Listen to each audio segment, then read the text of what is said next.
Hey guys, this is Brent Boyer from Adam. So let's talk divorce. I wanted to talk today about dating during the divorce. We get this question from clients. Is it okay for me to date? Should I be dating during the divorce or right before the divorce happens? So maybe there's an obvious answer here, which is you should not be dating during your divorce.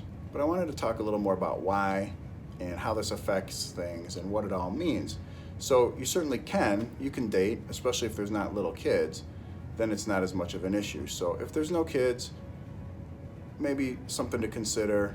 There's still the theme though that you want to be keeping the peace. It's good to keep in mind that 98% of all divorces are settled out of court. So at some point, we will need to work out an agreement between you and your wife. Obviously, that's not going to be helpful if she's upset about the fact that you're dating somebody, which could have waited, or we could have had her not knowing about, or whatever the strategy would be there. It's not good to have your wife knowing about it and have it become an issue when it's something that could have been avoided. We don't need her upset about nothing, is what I'm trying to say. So you'd want to avoid dating for those reasons. When there's children, you want to avoid dating just because you're still married, and you want to avoid those kind of issues and those kinds of questions, and basically setting a bad example. If there's children and there's a divorce pending, you're also going to run into the fact that your wife could file a motion, go into court, and have a judge do a court order that says you cannot see this person that you're supposedly dating. That's not a good way to go. That's a waste of time and money and energy. So you want to avoid that issue completely in the first place by not dating. So basically, you want to not be dating during your divorce either way. Or you want your wife to not know you're dating, which is kind of the same thing.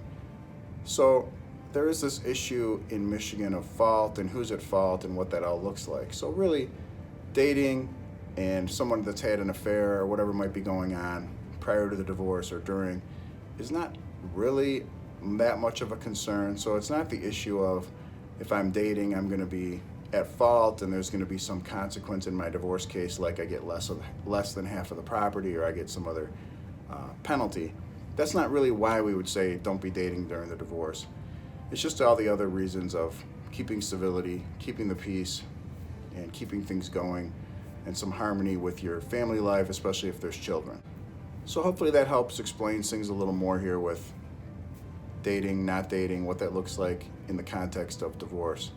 If you have any questions, I'm at 248-356-2326, or you can send me an email at brentb@bmpclaw.net.